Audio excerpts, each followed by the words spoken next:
All right. All right, you guys, welcome to Let's Talk About Fundraising. So for those of you guys who were not with us last week, every Tuesday night in September, we're going to talk about a different Taco Tuesday, get it?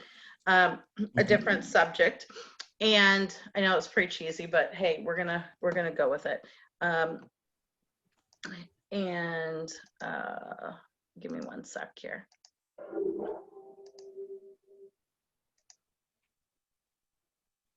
Okay.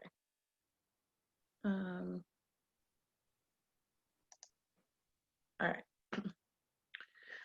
Okay, so we are going to we're going to jump in and all right. So this week we're going to talk about recruiting. Next week, I've asked Amy if she would chat with us about gift baskets, and she's done a really great job growing her business very successfully with gift baskets. And some of you I know have told me you have some really basic questions like how do you even use a cellophane or make a bow? So she's going to break it down for you guys and show some examples of how she uses it in her business. The week after that, we're going to talk about recruiting, and I've asked Rachel Field, who is one of our consultants in the UK. She's a superstar director in the UK in our downline, and she has recruited, I don't know, so I would say somewhere between 100 and 150 people at least, probably way more than that. She recruits I don't love the word recruits, but she adds an incredible number of people to her front line. And she has some very easy, comfortable, natural ways to do it. So I've asked her to chat with you all in 2 weeks. And then the week after that, we're going to talk about PRV boosters. And I'm going to give you some really fun ideas of ways to increase your PRV in the month of October, because that'll be the 29th of September.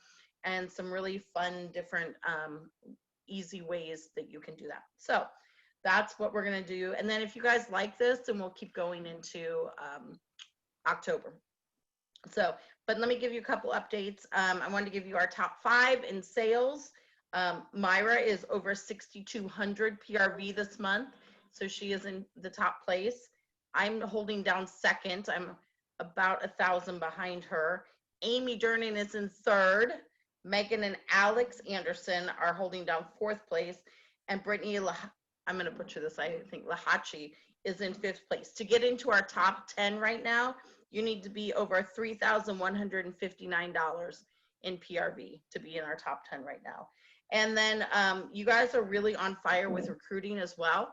We have 42 of you have added 2 people, and 191 of you have added at least 1 person, or 1 person, I guess not at least 1 person, because you'd be in the 2 or more category otherwise. So lots of team building going on. It's pretty exciting. We are obviously on record to have our best month ever. I mean, by millions. And today, as you know, Jack and Sally pre-orders launched, as did the Under My Spell pre-order. Make sure that your customers are aware of the timeline for redemption on that, and the timeline that they have to order. One of them is while supplies last. I think that's Under My Spell, possibly, was while supplies last. Holiday collection launched digitally today, and I was wrong. We asked last week, and Lacey had told us that the holiday brochures would launch today too. We confirmed that as late as I think Friday or Saturday. They are not launching until the 14th, just so you know. So I want you to consider that if you're purchasing them for holiday mail out, if they are available on the 14th, when will you possibly have them? Think about shipping times and make sure you make an informed decision, because the holiday launch will be just as big as the harvest launch was. Tomorrow the newsletter goes out, and we have our Work It Wednesday twice. We do Work It Wednesday at noon Eastern and at 8 p.m. Eastern, and it's just an opportunity to come chat with us, share ideas. There is a lot of really good idea sharing that happens with it, and we just work. There's no training topic associated with it. Thursday, actually almost every day this week, there's a lot coming back into stock. You guys, we're selling bars as quick as they can pour them. So there are going to be these disruptions in and out with, especially with some of our bars, until we get the new machine up and going. So just be aware, make sure you're checking that. Someone told me earlier today they had 12 pumpkin roll bars in their cart that were taken out as they went to close the party. These aren't going to be long delays on these products. It's just we are outselling right now capacity. So so every day pretty much we've got more stuff coming back into stock. Friday is the last day for the NFL pre-sale for the Washington team. The new, I don't even know what their new name is. Somebody know? I don't know. Washington football team. It's the Washington football team? Yeah, Washington. That is original. Football. Okay. Well, it is the last chance to get your Washington football team pre-order. And then the 14th, as I said, holiday brochures are coming. And then don't forget this month, we still have the cider mill, counter clean and dish soap, and the Johnny Appleseed brick LTO coming. Date has not been announced yet. We have the Bring Back My Buddies LTO coming. We have redemption on the NFL. We have NHL coming. There's a whole bunch of stuff. Like our month is just getting started. So, and I don't know about any of you, but UPS dropped off about 5 billion boxes today of harvest product, which is really exciting, but it's now taking over my whole living room. Steve's like, are we gonna go through all this? I'm like, no, not right now. But I did open up my harvest oils. They smell really good. If you didn't get them, they smell really good. Especially graham cracker crumble. Oh my goodness. You need that in your life. So, all right. So that's kind of the overview of what's going on. We're going to talk fundraisers today. There's no way I can do justice to this topic in 20 minutes or 25 minutes or whatever, but I'm going to try. And just know that this is kind of fundraiser version 1. Okay. So we've built our business with fundraisers, and I think fundraisers are something that everyone should try. We did our first fundraiser. Oh gosh, we'd been consultant for maybe a month or 2, and fundraisers are fantastic. There are a lot of reasons you would want to do a fundraiser. You will grow your customer base. Anytime you do a fundraiser, you will touch people that you could never touch without a fundraiser. New recruits, fundraising is a really great opportunity for team building, because not only does the coordinator realize how great and consumable the product is and how much people have purchased, but parents and other people that are participating in the fundraiser have the same experience too. You can earn promotions with fundraisers. Now, when I say that, you can pull, what I mean is you can pull big PRV with fundraisers, and that big PRV can help you get, you can't, like, there's no fundraiser promotion. You can earn trips. You know, a lot of our incentive trips are $1 per 1 PRV, and fundraisers can bring in big PRV. And annual sales, the same thing with annual sales. There are years that we've earned annual sales just from fundraisers. And of course, it's a good tax write-off. Fundraisers often lead to more fundraisers too, if you do them right. So, you know, same thing for those of you who have teams. When you think about fundraisers, if you always have a couple people in your downline that are doing fundraisers, naturally your team wholesale volume is going to go up. And that means that those people under you will start to promote more quickly. You'll have more brand exposure and all that kind of thing, which is a good thing. Now, obviously, there are a couple more reasons. You're helping groups that you're passionate about. It feels good to give back. And it really is so sensey, because, you know, we are all about generosity, authenticity, and simplicity. And there's obviously generosity in fundraising. So how does it work? Well, you do fundraisers your way. It's up to you how you coordinate and execute a fundraiser. You are the consultant, and the agreement is between you and the organization. They are not corporate driven. So you're going to negotiate the details with the organization. You put it in writing with them. There's no official Sensi form, and you decide all of the logistics. Now, there are some rules, and we'll talk about the rules, but beyond that, that part is up to you. So there are some Sensi standards that you have to follow. You have to have permission from an organization to use the name in a fundraiser. If you are going to say that you are collecting money for the American Cancer Society, American Cancer Society, you have to have written permission from them to do that. You can't just decide that you are going to collect money for an organization. And the reason for that is, unfortunately, over the years, some consultants have claimed that they've been raising money for organizations and the money never got into the hands of those organizations. And so as such, to use someone's name, you have to have permission from them. You cannot fundraise for a natural disaster or tragedy, okay?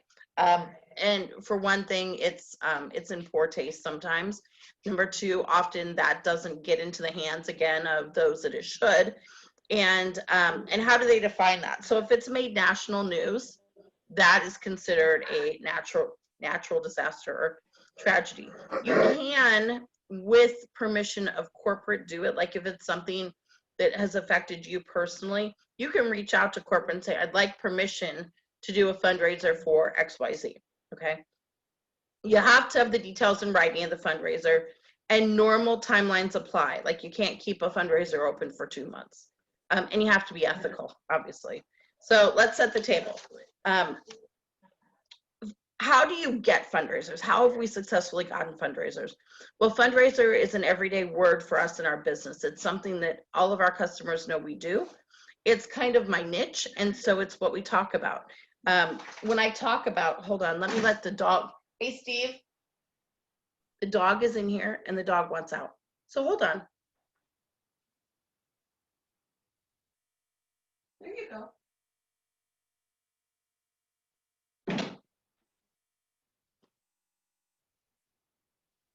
So you guys, that's real life here, right? So fundraisers are just an everyday word, part of our business. When I do events, everyone knows that we do fundraisers. We talk about fundraisers. When I do parties, it is part of my party dialogue. Did you know we offer fundraisers? Do you know anyone interested in a fundraiser? It is, if I were to talk to anyone about Scentsy, the fact that we do fundraisers would be part of my 1 minute talk about what I do.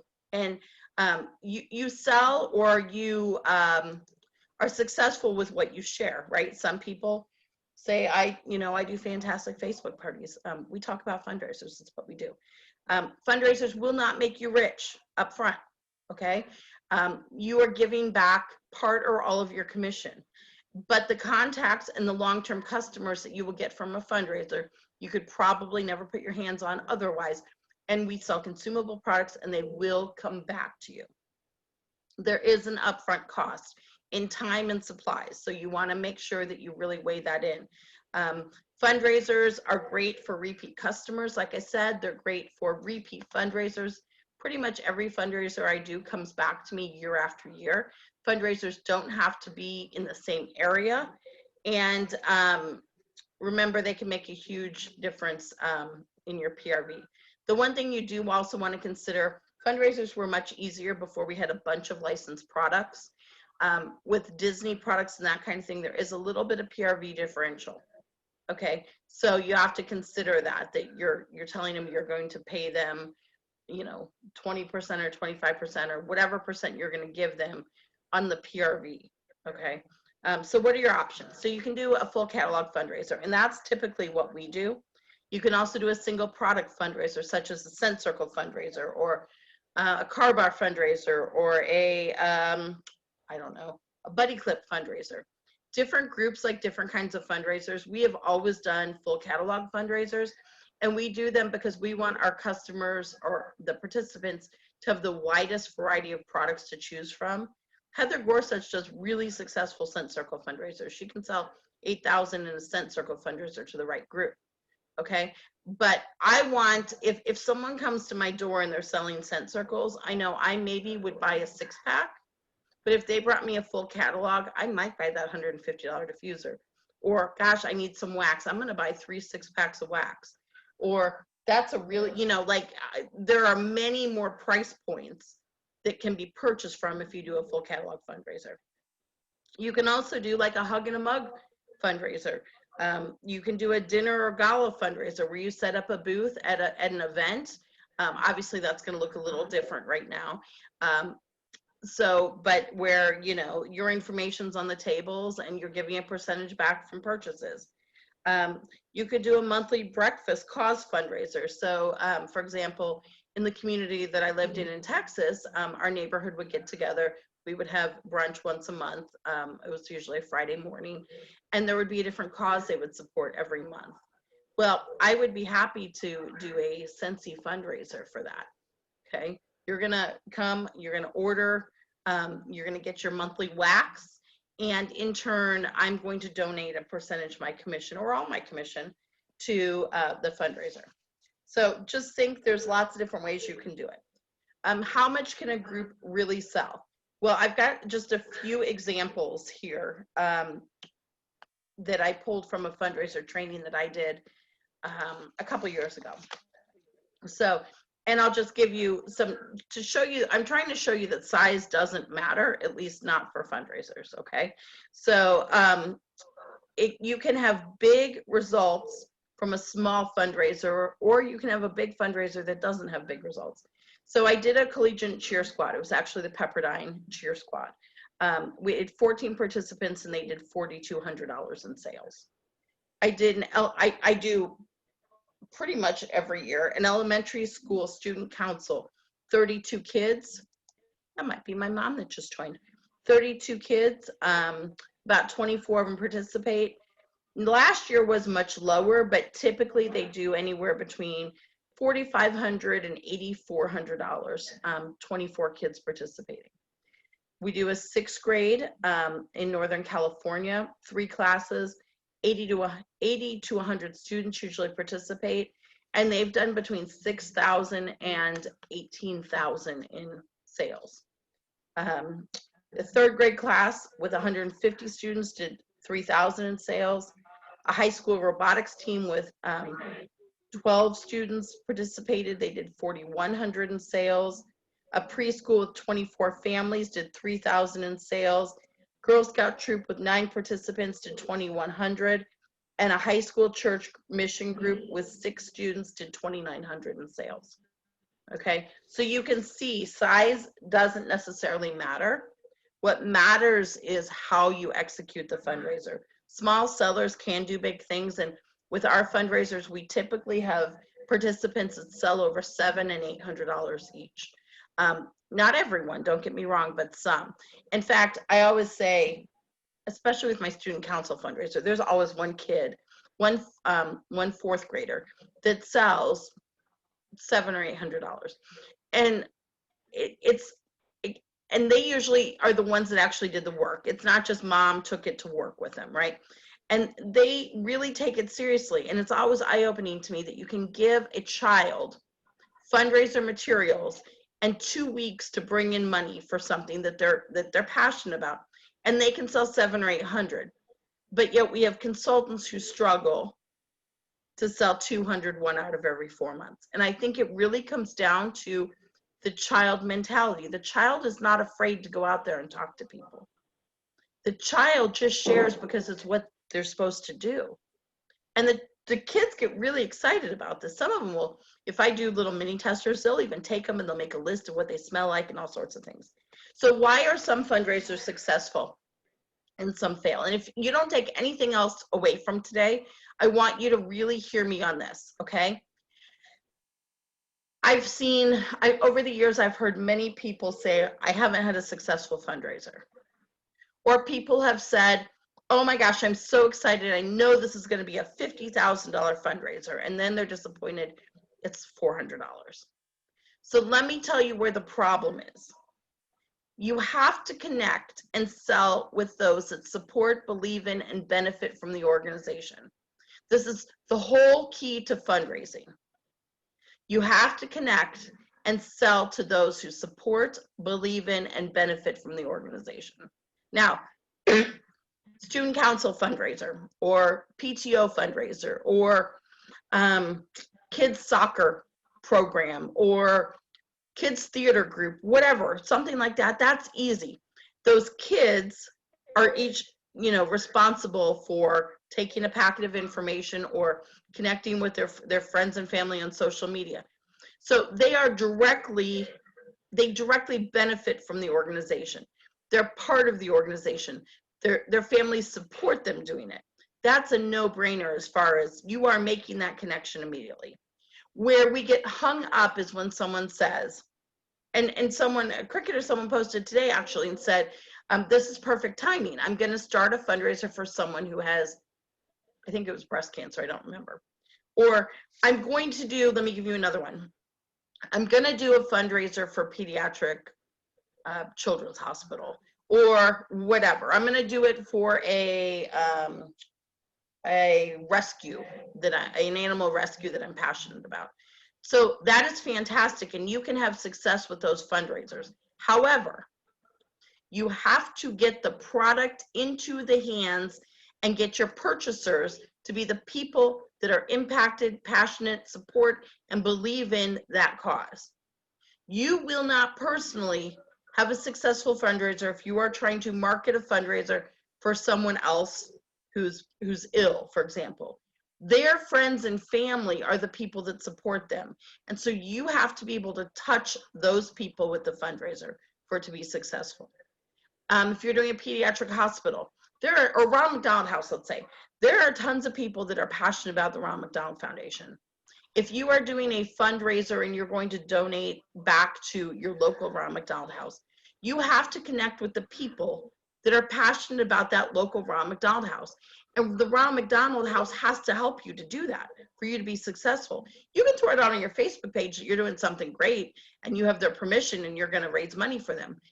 But your friends aren't necessarily directly impacted by the Ronald McDonald House that you want to raise some money for. You have to touch the people that are. And so what that means is you need them to put it out on their website. You need them to send an email out to their supporters. You need them to have you set up a booth at their gala, or if they're doing it this year. Whatever the case may be, you have to connect with those that are passionate about the organization. Does that make sense to you guys? Because that is 100% where fundraisers sink or swim. There's no ifs, ands, or buts about it. So how do you find them? And I know I'm going to try and do this in another 6 minutes. How do you find fundraisers? Okay. Think about your passions. Think about your niche.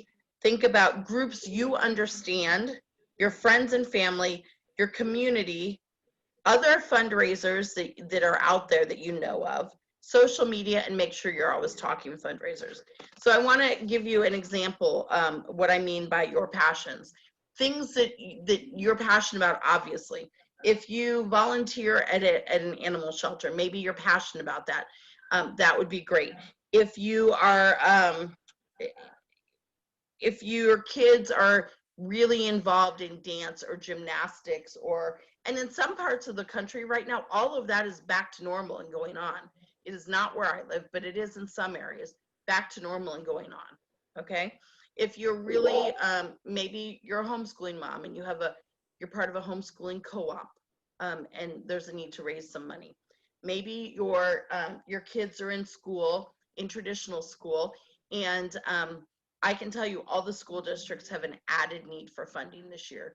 I mean, the technology they've had to employ and purchase to make that federal money only goes so far. And so there is a great need right now. I'm going to tell you like my niche. I'm going to give you 2 examples of groups that I do well with fundraising for. I have a daughter who's a rower. She's on the rowing team collegiately. So she rowed in high school, like row your boat, like crew. And so that is something, well, people are like, what do you mean row? She was like on the rowing team. Okay, so rowing is a very expensive sport. And I understand as a parent the cost involved in rowing. I understand the cost involved in going to regattas cross country. I understand the cost of the rowing, the boats, even just the shells. I mean, they're ridiculously expensive.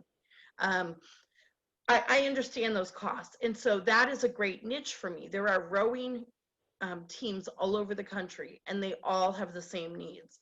And so I can effectively promote a fundraiser to a rowing team because I understand what they need money for. I understand they scholarship certain people. I understand the replacement costs and travel costs and all that. So that's something that I can effectively fundraise, promote. Same, my son, my oldest, is a rugby player. And so, and he didn't start when he was in high school. He actually didn't start till he was in college. So not quite as proficient in rugby, but I do know what the needs are. Primarily, in my opinion, the needs are medical supplies, because rugby is a dangerous sport. But so, you know, and rugby is not a Division 1. Let me phrase that. Rugby is a club sport for most universities. Some it's not, but that means there's added costs. So when the Duke rugby team needed money, I can help them with a fundraiser. When the University of Michigan rugby team needed money, I could help them with a fundraiser. Okay? You have to be able to connect with the people who are passionate. So that meant those rugby guys needed to take home the rugby packets over Thanksgiving, the fundraiser packets over Thanksgiving, to connect with their families. Okay. So that's an example of what I mean by my niche. Okay. And we've done all sorts of groups, schools, churches, sports groups, university clubs, school clubs, women's groups, youth sports, other youth groups like Scouts and 4-H. For example, Cub Scouts. I don't think they're doing popcorn this year. Now, typically Scouts, Boy Scouts, Cub Scouts, Girl Scouts have requirements that they have to do their fundraiser first, but I have done fundraisers for Scouts. Foreign exchange students, international adoption, daycare centers, service organizations, individuals, nonprofits. If you look at a school, you don't even just have to look at like the PTO. There are probably, especially at the middle school or high school level, there are probably 20 or more organizations within that school that need a fundraiser. Okay. So I want to challenge you. Let me give you 3 examples. Karate rowing fundraiser. I want to give you an example of how to make it successful. The karate rowing fundraiser, that was my daughter's rowing team. To make it successful, we had to get the product into the hands of the rowers. By doing that, by getting fundraiser packets into their hands, by getting it on their website, by getting it out to the people that they support electronically, that support them, we could successfully do that fundraiser. If I just told my customers for the month of October, oh my gosh, I'm doing a fundraiser for karate rowing, well, none of them have any connection to that, so that wouldn't be something they were passionate about. Robotics team. We do robotics fundraisers because we've had kids go through the robotics program, and we understand the costs with that too. To do that successfully, once again, you have to get to the heart of those who support the robotics team. Typically the kids, their parents, others in the community, people who have been in the program in previous years. The Ronald McDonald House, I gave you that example before. University, when you do university clubs, like when I did the Pepperdine cheerleaders, we did that all online. Each cheerleader had some information and a packet, but they all also had their own direct link, and they needed to collect orders from their friends and family. And they did a fantastic job. Let's say Julia needs a heart transplant. How are you going to have a successful fundraiser for Julia? Well, your friends and family might not be passionate about Julia's heart transplant, but Julia probably has a page that people follow. Julia's family can promote your fundraiser out to those in the organ that support Julia. Are you following me? Do you guys understand the difference? It's key to success or failure. Okay. So how do you do that? You're going to find your circle, and we will do this on another call because it is too long to do tonight. But you're going to think about, who do you know, who do they know, and what are they involved in? Okay. If you are doing the Fall Forward program, which by the way, we're not taking anyone else into this month, but we're going to do it again this fall. If you're doing the Fall Forward, when you get to the Expand Your Social Circle, which I think is later this week, might be next week, the same exercise that I walk you through, you can also do for fundraising. Okay, so let me give you a couple pro tips, and then I'll answer any questions. When you're thinking about fundraisers, you need to think about when decisions are made. A lot of groups make decisions months in advance. Some are last minute. So you need to understand who the decision makers are and when they make those decisions, okay? Don't overthink the sell on a fundraiser. Don't overthink, oh my gosh, I have to have all of these details. Oh my gosh, I have to have this perfect presentation before I go and talk to someone. If you're passionate about sensing, you're passionate about helping the group, set up an appointment, do a Zoom with them, make a phone call, whatever you need to do.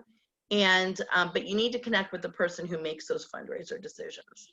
Okay. Again, don't assume that people don't need fundraisers right now. The need is just as great, and you can do fundraisers virtually this year. You can, if you're doing a school group, if they are doing pickup and drop off of packets and information once a week, you can drop off the supplies when the parents come to turn their stuff in. They can pick it up and that kind of thing. I like to send simple get the fundraiser packets. And so what I include is a sample of what goes in my fundraiser. So it's, I actually put it in a folder for them. And it's just a sample of what a participant would get. And it's just a very basic intro letter that explains, you know, how our fundraisers work. It is something that I personalize for each group. So I don't have just a stock letter, because people can tell when it's something that's just a stock letter that you've sent out to 50 people. When you're trying to have a successful fundraiser, something that works really, really well is if you make some very easy videos explaining the fundraiser. One of my fundraiser coordinators did this a couple of years ago. It was the year that, some of you heard me say this, but it was the year that the Chicago Cubs won the World Series, and the fundraiser was to start the next morning. And every year she would have a kickoff for the parents before school started. So like 7 a.m., the parents for the student council would come in, which was great. And she would, you know, she would kind of explain how the fundraiser was going to happen. Well, the final game of the World Series went really late, like it went into the night that night, because it was a really good game, but a long game. And so instead, she knew the parents weren't going to show up at, you know, 6:45 or 7 a.m. the next day, so they didn't get to bed till 2. So instead, she made a video, and she just made a quick YouTube video, 5 minutes or less, explaining how the fundraiser worked, and she sent it out. Well, I don't know why I had never considered that. That is the easiest thing that you can do with a fundraiser. Then the participants have all the information at their fingertips. They have everything that they need, and they've made a personal connection with you as well. So you can make videos for all different parts of a fundraiser. If you want to make a video where you're explaining our products, you can do that too. That's fine. Totally up to you. But you can just do a simple, hey, I'm really excited that you're participating in this fundraiser. Let me tell you the basics. Here's what you have in your packet. Here's the information that I need. That kind of thing. Or here's how this is going to happen, because we're in a virtual environment right now. So I want to make sure you understand how you're going to place your orders online. Does that make sense? Coach the host, the coordinator. The coordinator is probably the key to success with a fundraiser. And make sure that as you're adding team members, you are teaching them about fundraisers. Make fundraisers part of your elevator pitch, which is something that we always do. That means when you're talking about your business in Sensi, make sure you're talking about it. And they buy what they sell. Now, in a virtual environment with just online fundraisers, they're obviously not going to be able to sell anything. But if you have the means to get something into their hands, they will buy what sells. Even if you're just doing the 30-minute party sample bag approach, where they're getting little slivers of maybe 10 fragrances in a bag, people do buy what they smell. So, and make sure that you close your fundraisers near the end of the month, but not on the last day of the month, because you need to, number one, you need to allow enough time for the stragglers to come in from a fundraiser. There will always be stragglers. Give yourself 3 or 4 days for stragglers. It never fails. Make sure you give yourself enough time, if you're taking checks and it's not all online, that you can get that money deposited into your bank account. Or if you try and close a fundraiser on the last day of October, for example, or November, and 3 credit cards don't run and it's 10 p.m., you're never going to get in touch with those people. So make sure that you give yourself enough time to close it near the end of the month, but don't wait too long. And the reason you do it near the end of the month, you don't have to, but that's how we do them, near the end of the month, is then when the product comes in about 10 days to 2 weeks later, you've also received your commission. And so when they're receiving their product, they're also receiving their commission. So be clear that LTOs and collections like Harvest and Holiday are PWS only. And then when you have a successful fundraiser, always make sure you ask the coordinator to write a testimonial. Can you just write me a couple sentences saying how your fundraiser went and why you think other groups should do a fundraiser? Because those are key to adding new fundraisers to your thing. Timing matters, and that's it. That's my really short abbreviated version of how and why you should do fundraisers. I have another training on how to actually execute them, what to include, all that kind of stuff. I have another training we can do on how to close out fundraisers and how to lock on your next fundraiser from a fundraiser. But they're each separate trainings because otherwise you'll be here an hour and a half. So what questions do you have? You? Go ahead. Hey, Karen. Hey, what? Okay, so this is Holly Barlow, by the way. Hey. If I have a fundraiser going and I'm mostly focused on like the cent circles, Yep. the 6 for $20, but someone asked if they could make a purchase from the catalog as well. Yeah. So how do I give my commissions from that catalog order?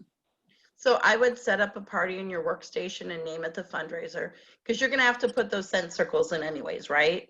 Right. So I would go ahead and set up a party with the fundraiser organization's name, and I would share that link with them. They can go ahead and order online, or they can turn in the order. That's fine if they'd rather do that. And you're just going to add that on.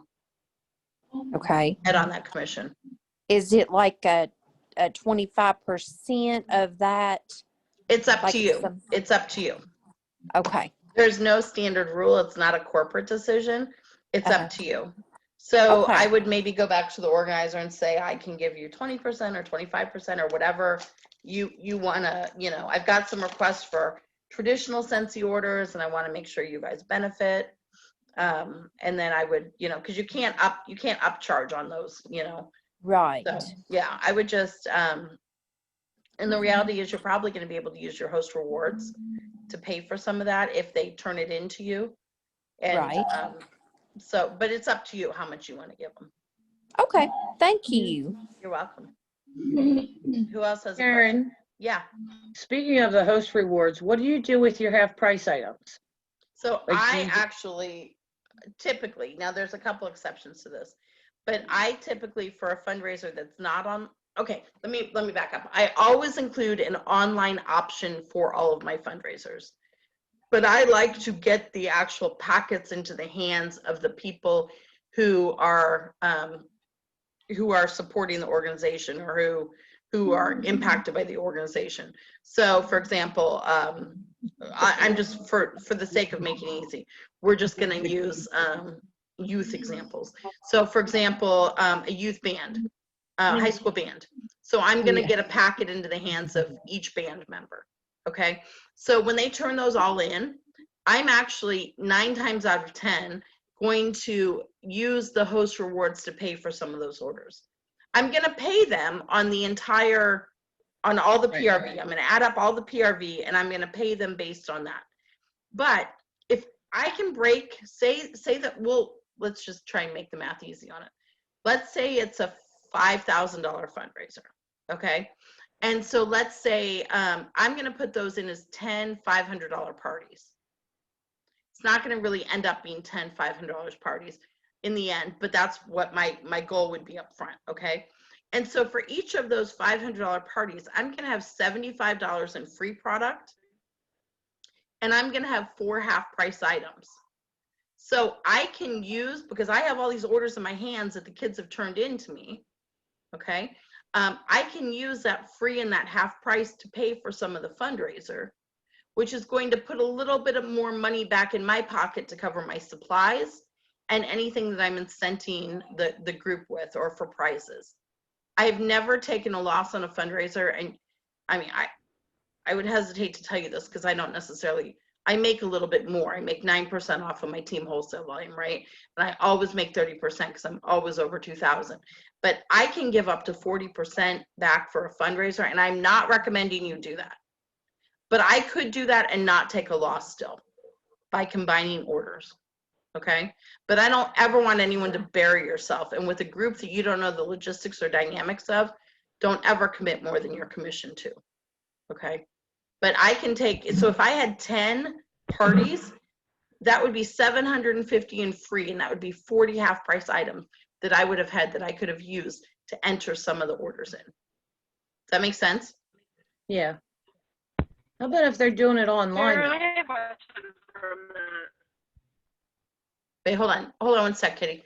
If they're doing it online, then you're not going to have the same combine and save. In that case, I build stock up that either A, I can sell at events, which obviously aren't happening right now.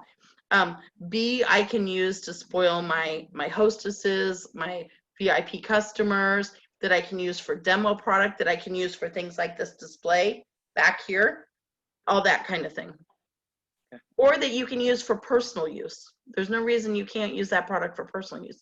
You can only write off what you've paid for, right? So your personal use products you can use from the free, because you can't write off things that are free because they were free. So Yeah, the one thing that was questioned when I was talking to somebody about a fundraiser, and they were saying, you know, if we go in and we put it on your website and you have a $500 party and now all of a sudden there's no shipping, but we've already paid our $8 shipping or whatever, you know, how does that all work? And I'm like, I honestly didn't know what to tell them. So, and it was the same with the half price items. Okay, if we've got 7 half price items from the fundraiser, how do we, you know? So, I mean, typically, and this isn't, there's no firm hard set rule on this, but typically the organization's getting your commission. So the half price and the free really does kind of go to you to compensate for that. Sometimes I will give organizations, like if it's a PTO, I will give them maybe the product. I will purchase some product with the half price and free if it's all online, say. And then I will donate that to them, because then I can take the write-off for the donation for what I did pay for it, for the half price cost, not the free. And they could raffle that off at an upcoming event. So they could, you know, put together some gift baskets, that kind of thing. Okay. I'm still a little confused about like why a consultant would do fundraisers. Like if if they give their commission to the organization or to the fundraising cause, what is the benefit for the consultant? The benefit is those customers come back and they purchase over and over and over and over from you. So I've probably, if I were to get, it's a guess, I would guess I've gotten probably 30 to 40 team members, recruits from fundraisers over the years. I would, if I were, I don't even know how I could capture it. I would say I probably bring in, it's a guess, at least 5,000 in sales, in repeat sales a year from those people that have purchased through fundraisers. That's probably even low, actually. It might be closer to 10,000 a year that those customers come back and repurchase from me that I met through fundraisers. We sell a consumable product. They're not just going to buy it once. They come back for more. Okay. Karen, I have 2 questions. Sure. The first one is, you mentioned the Disney and the licensed products. Yep.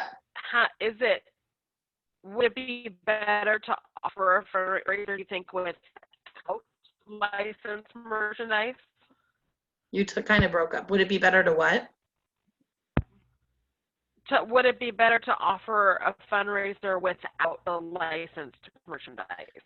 Because I do the, for me, no. For me, no. The percentage of sales that come in from licensed products is not that high. And so for me, it's not, but that's a personal decision. To me, it would be too complicated because I want to run a full catalog fundraiser. And so it'd be too complicated to say, oh, by the way, By the way, you can't purchase any of the Disney or the, et cetera, et cetera, et cetera. So for me, no. The percentage that comes in for me is so low that usually, I mean, I'm going to pay them on the full amount either way. But I want you guys to be aware of that, because God forbid you guys decided to do I don't know, a licensed Disney bar fundraiser only. You need to remember that there is a difference, because you could eat it potentially if you did. So The next question I have is kind of based on that. So I know that when I was in high school, we did fundraisers for band. A lot of our fundraisers were through bands and club. So I never was on the back side of that kind of fundraising. So I'm wondering what is typical for fundraisers in general to make whatever percentage of sales. So what percentage that they get, is that what you're asking? Typical to offer someone. Do you mean like with other companies? Yeah, but like not percentage like based on Scentsy product. Yeah, just other fundraisers in general, like I know that the fundraiser has to be competitive with other fundraisers. Sure, yeah. So how would you? And I will tell you, them I've never had an percentage organization turn me down based on the fact that we weren't competitive. Competitive in other fundraisers. Yeah, so I've never had another organization turn me down, and I think here's why. Yes, some fundraisers give 50% back. You can make 50% on the cookie dough, I believe, 40 or 50% on the cookie dough or the wrapping paper. However, I offer some incentives to my kids to sell, because I've got some cush room with that, right? Many fundraiser, other organizations out there, the group pays for the supplies.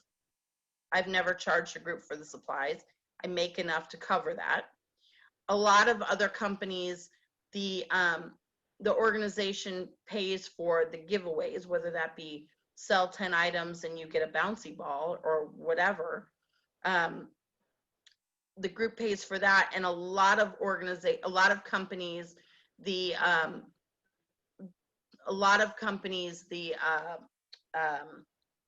sorting has to be done by the organization, by the band or whatever, and that can take a heck of a lot of time. And I do that because I want to label my products, because I want those people to come back to me for repeat sales, right? So Right. so that's that. All right. So Okay. So it's but more I of will say a- it's more also, of a- for example, Yankee Candle, I believe, gives 40 or 50%, but their fundraiser catalog, everything is increased in price. So you're going to pay more for it. So remember that. All right. And something like a candy bar. If you're only paying $1 for a candy bar, you might get 50 cents back, but how many candy bars are you going to have to sell to make as much as you would if you sold one diffuser or one Jack Skellington warmer? So think about that. All right. Any other questions? Karen, you can't be comparing us to candy, because I'll tell you what, when my kids brought that stuff home, I would eat about 50 bars myself. So I was giving the school $25 every time. Sure, but you could be giving the school more than that for something that smells good. We're doing that fundraiser right now for the child that was burned. Yep. And we did mystery bags on it, because we weren't getting any bites on the website, and now doing that has now kickstarted the fundraiser, and it's gotten more people interested. So we've already raised right at $1,500 in like 3 days. That's fantastic. Yeah. That's fantastic. Any other questions? I have one. Yeah. I just wanted to ask that at the beginning you said make sure to have your organization's permission. Is there something that you put in writing, like everything like that you discussed, like how much commission you're going to give them? Just like kind of like a little contract? So I just usually, it depends upon the group. Most of them, it will be just a communication back and forth by email. And I will just say, just to confirm what we talked about, you know, I will give you this percent. Our fundraiser will run from this date to this date. I don't have a formal letter that I'm going to ask them to sign and send back. Usually it's a email communication back and forth, but some people do a formal letter. But I do want to have something from them that says, and I will say, you know, I need something in writing that says I have your permission to use your name. So. Okay, gotcha. Thank you. Mm-hmm. So, what other questions do we have? I actually have one. I have seen people actually do, like you're saying, use your half offs and free for like making your money back. But I've also seen people use part of that to like incentive for the kids. So they'll like do top 3 and like and pick those 3 things so they know what they're getting, but that's what they're going for. So Yeah. you do that too? Yeah, you can do that too. Okay. Yeah. Yeah. You can use those host rewards any way you want. I'm just saying they have some value within the fundraiser for sure. Okay. So. What other questions do you have? Andrea actually put one on the group chat. Oh, when are we going to be doing the other trainings? Well, I can either put them together as YouTube trainings or we can do them, but if we do them, it'll probably be going into October because we've got the next 3 Tuesdays lined up. So the key is for you guys to take this one and find the organizations. Amy, I'm going to need to know what's so funny. Alex. Yeah, that's what I was laughing at. Who's the chicken up there in the corner?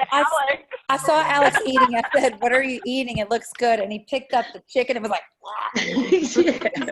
And so then I'm like, "Is that your backyard chicken?"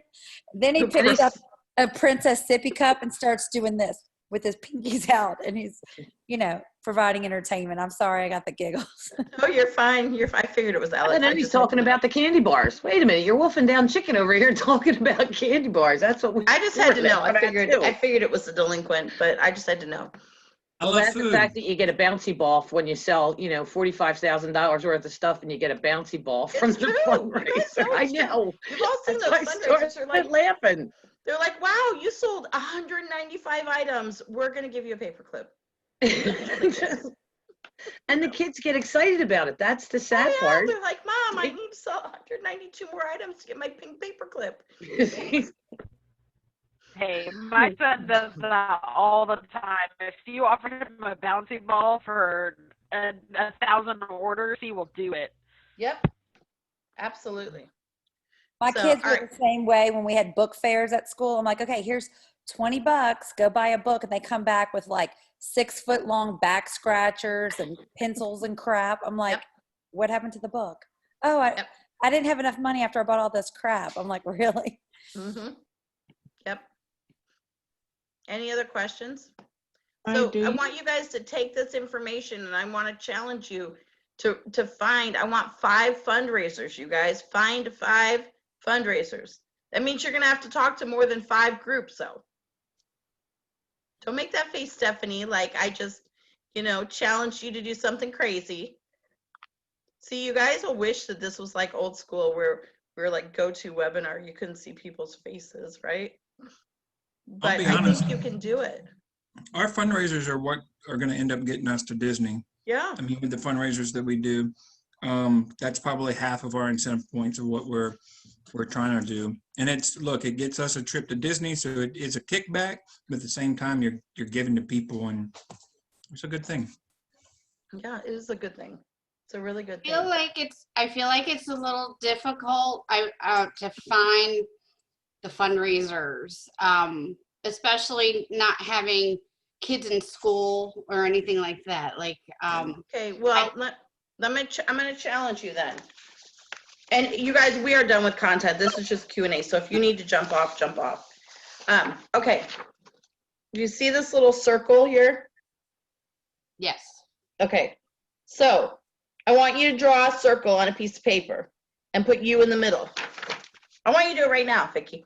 I've done this. No, not for fundraisers. Have you done it for fundraisers? No, I have not. No, exactly. Keep going. I want to do it. All right, get a piece of paper. Put yourself in the middle. Then I want you, and I'm gonna walk Vicki through it, but you all can do it. Okay? But if you need to hang up, feel free to hang up. I get you. I said 30 minutes and we're at an hour. So, okay. I want you to tell me about your family. Do you have any brothers, sisters, parents, aunts, uncles, nephews? I have a sister. Okay, write your sister's name in a circle. In a circle. Yeah, just because I like circles. Okay. All right, does your sister have a husband? Yep. Okay, write his name coming off of that circle. Does she have any kids? No. Okay. Does she have a pet? Yes. Okay, write that pet. Tell me about your sister's husband. Does he have any brothers or sisters? Yes. Okay, write them off coming off of him.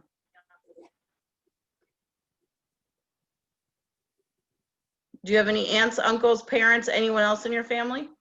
My mom. Okay, write her down. Who does your mom know? What's your mom do? She retired? Yeah, she's retired. She lounges in Florida. Okay, what does she do for fun? She play bingo? Yeah, they play cards. Okay. She has a card group. Okay, she has a card group. Write that down. Okay. Who else do you know? Tell me about your neighbors. I have a lot of neighbors. Okay, tell me about one or two of them. So most of them are teachers. Oh, imagine that. Wow. Ding, ding, ding. Okay, this was hard. It's really hard to find fundraisers, Vicki. So, okay. Well, one of them works at a dog shelter too. Oh, imagine that. But I've already tried to do the fundraisers for them there. And? No, it wasn't no good. Maybe you want to try again. Yeah. Okay, so where does he teach? Where do they teach? All different. Oh my goodness! I teach at all different schools? Yeah. Wow. You're gonna need a bigger piece of paper. Do any of them have kids? Yes. Do they go to different schools and their parents teach it? Yes. Oh my goodness. Are there any activities at those schools? Yes. Oh my goodness. What about, do you see where I'm going with this? Yes. It's not about who you know, it's about who you know and who they know. Like and what they're involved in. Yeah, so I tried to get into the kids' schools, and they put me in touch with like their PTA. Okay. And then I also try to do like their group, like their sporting groups, like contacting them. And I had, they're like, we already do this or we already do that. So it was difficult for me to, like really get in there. I'm not giving up. I mean, I go to the local ice cream shop. They have like fundraisers every Wednesday. And I go there and I write down their names of the fundraisers. The groups, yeah, fantastic. And reach out to them to try to just, offer the, because I'm, not only is it about PRV, but I like giving back to the community. Yeah. So that's what it's about for me. So I think what my verbiage is kind of like with someone that has a fundraiser that they already do. You say, you know, that's fine, absolutely. But I would bet you have a greater need than that as far as earning money. And so I would love to offer a supplemental fundraiser. We don't have to do them back to back. If you do yours in August, let's do ours in October or November. You do yours in September, let's do ours in November. You know, people, and then I would explain why October or November are fantastic times for Scentsy fundraisers. People will be buying for holiday gifts anyways. We have a giftable, consumable product. You might as well earn some money on purchases that people are going to make anyways. You know? So that's what that would be my recommendation. Thank you. And I would say, I'm going to challenge you because I know you won't go to bed till like 2 a.m. So I want, like, fill that piece of paper and think about, what do the kids do? What are they involved in? What do the different schools do? You know, there's more than just, like, it's more than just the tennis team or the basketball team or the football team. There are all sorts of organizations that need, I mean, it is ridiculous how many opportunities there are in schools right now, as far in general, not like necessarily in the COVID world, but like Lauren's high school that she went to in Texas, I got their newsletter the other day. I mean, even they have a scuba diving team. Now, they're meeting virtually right now. I'm not sure what that looks like for scuba diving, but they're meeting virtually right now, right? But they're still raising money. Luke was on the Bass Pro fishing team. You know, the middle school and high school had it. Like, there's all sorts of different groups out there that you'd be amazed. So, and they all need to raise money. So, I mean, Amy has a really great new opportunity if she can figure out how to work her new niche, right? I mean, like the pageant world, right? I mean, that's an expensive little proposition, right? And so there are some parents that probably could use the Scentsy fundraiser to raise money for pageant fees and that kind of thing. Like myself. So yeah, I thought about that. We just got added to a page today with the other Miss Teen Louisiana contestants. So I didn't want to bombard it today, but some people I may try to reach out. Yeah, build relationships, give it a little bit of time. And then remember that it isn't just Miss Teen for the different cities in Louisiana. I mean, there's a whole country of that. And as you know the ins and outs of it, that becomes a niche.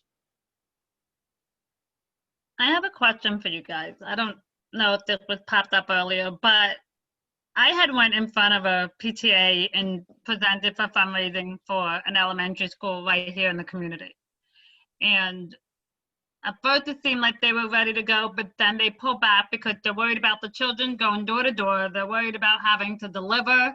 They didn't want to put the information on their website. And I didn't know how to approach it from any other way besides, okay, well, they can do everything online. And then it became, well, then everybody has to pay for shipping.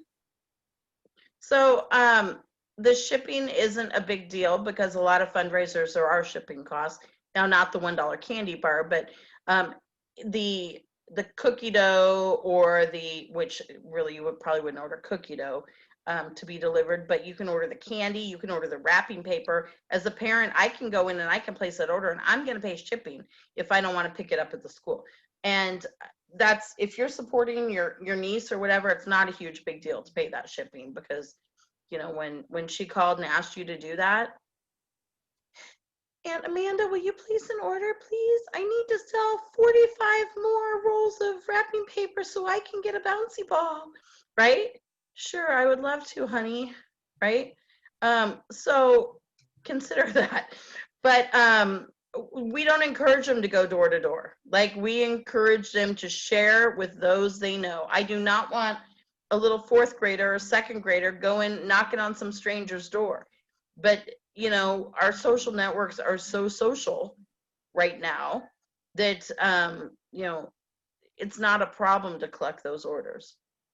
I mean, they could even have a Zoom party. They could invite their friends and family, and little Julie, the 7-year-old, could explain to her friends and family why she wanted them to order from her Zoom party. You know? My cousin's daughter did that for her Girl Scouts. She did a little video, did a live on her mom's Facebook page, asking for orders so she could earn something through Girl Scouts, and it worked good for her. Oh They my goodness, live on their yes. parents' Facebook. Yep. Yep. Thank you. Yeah. Any other questions? I know we're over the hour, you guys, so. Can I do one off topic real quick? Okay, the Washington warmer that got changed, if I had already pre-ordered that, do I have to go back in and reorder it? I Or will it believe stay in my- I would send a message to support on it, but I believe they canceled those pre-orders. They did. They refunded them. So then, yeah, you'd have to go back in and order. All right, thank you.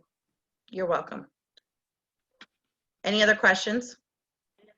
So to do a fundraiser with the school, I'm sure you guys said it already, but the way to do that is to like contact the principal first and just say, So I like to call the school and I like to ask who the point of contact would be. Usually, not always, but usually those things are run through a PTA, PTO, that kind of thing, because they're the ones that have the nonprofit status in many cases. So, you know, and of course you can write off the donation. You can either write it off as a charitable gift if they are nonprofit, but of course you want verification that they are a 501c to do that. You have to have their tax ID number, or you can write it off as a marketing expense if they're not. okay. But yeah, so you know, usually it's usually there's someone in charge of that with the PTO or whatever, the fundraising chair, whatever. Okay, and then you just like kind of talk it over with them about what the fundraiser is going to look like, what they want. Okay. Yep. I can take it. And I don't script anything too hard, because if I script it, then it doesn't seem authentic, real, personal. You know, I want it to look professional and sound professional. But if I go in there with some big presentation, I'm going to flub it up, because that's not me. I'm more off the cuff than that. Yeah. So. Okay. But when you get a few fundraisers on your belt, those testimonials are key, because they're going to say, do you have anything else about successful fundraisers you've done? Oh my gosh, yeah, I've got this one page written up with testimonials from previous successful fundraisers. And I know these coordinators would be happy to talk to you if you have questions. I know Amy's done Scent Circle fundraisers for the high school that our kids go to, and for cheer, and literally it paid for their flights to go to Orlando. Yep. So that's something that I always bring up. Now, Amy, I do tell people, yeah, I did this fundraiser and it paid for their flights to go to Orlando.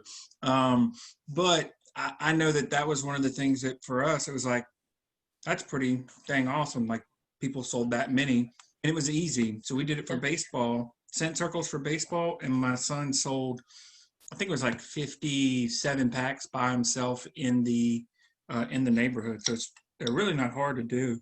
No, they're not. Yeah, I think one of the ones I did for our girls cheer team, it ended up being like $1,700 check I wrote them, you know, and it was super easy. Well, I think they had it out for a little bit over a week. I ordered it, bagged it, had a cute little tag that was in the team colors that said, thank you for supporting STA, that's our school, St. Thomas, the STA cheer, and maroon, black, gray, silver, you know, and then got it to them as quick as I could. And people were shocked, you know, that it did so well. Yeah. Karen. Yeah. With us selling out of so much so quickly, would it even be possible to do like to get the order form so you could do it as one order, or would it, I mean, it's so limited, I'd be scared to do it. You know what I mean? We have like 97 or 98% of our products are in stock. It just seems like the product you want is not. So, and with bars or something like that, if you give yourself enough time to close a fundraiser, the bar situation we're in is relatively limited. I mean, it's not a long-term thing we're looking at. We're waiting on equipment that's going to massively increase production. So that's what we are just at this point outselling the speed at which they can afford. So, but those aren't like, it's not like we're missing cents for a month or more, right? So if you close it, say you close the fundraiser on the 22nd, the chances of it being, or you got it back, the chances of it being out of stock, you know, for 8 days as a fragrance are pretty slim. The other thing you can do is you can text those people and you can say, I know you ordered pumpkin roll. It's out of stock right now. You've got great taste. It's out of stock right now. Can I recommend pumpkin cinnamon swirl? Mm-hmm. And for the most part, yeah, sure you can. Or farm stand pumpkin, or whatever the case may be. People aren't that picky. And I'll be honest, the biggest issue I have with fundraisers is people not filling out the form correctly. They'll order 6-pack of bars and not specify what they should be. And I'll reach out to them. Did you want to choose which of those 80 bars you got for your 6? Or, oh, just pick something good. Okay, well, do you like fall or fruity or floral or spa, or, you know? And then sure, you can find 6 fall bars, not a problem.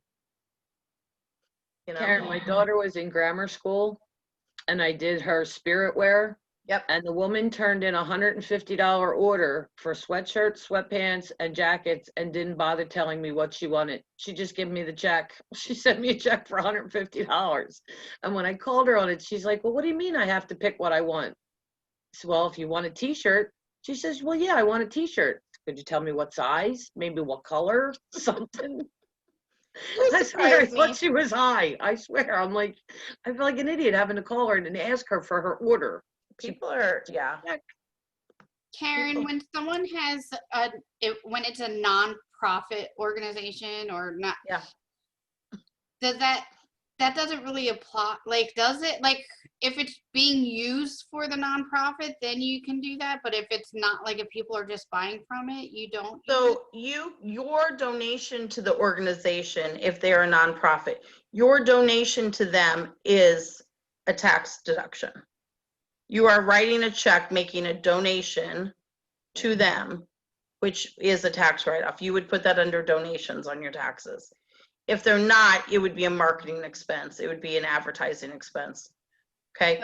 Where I think, what I think you're talking about is whether they pay income, they pay sales tax. Yes. So the rule on this in, I believe, 48 out of 50 states is, and then one state has a couple states are taxed. There is no sales tax like Oregon, but and Texas has some weird rule about you can have one day, a nonprofit can declare, I believe, one day a year that they're, anyways, it's a crazy rule. But in most cases, they are not tax exempt if people that support the organization are making the purchase. Correct. Okay, so they would pay tax because they're buying through the fundraiser for their personal use. If the organization was making the purchase, then they would be tax exempt. And you can always email salestax@scentsy.com and ask them for the breakdown. There are some cases where they can write one check to you and it'll become tax exempt, but it's kind of a slippery slope. And so I just typically tell them, because you're not making the purchase for your personal, you're not purchasing for the organization. It's, you know, people purchasing for personal use. It's not tax exempt. I've never had an issue with it. Okay. But you can always email salestax@scentsy.com and say, here's the particulars of this fundraiser. They are a 501c, you know, blah, blah, blah, blah, blah. Would this be tax? Here's how we're going to do it. Would this be tax exempt? And if so, how do I do it?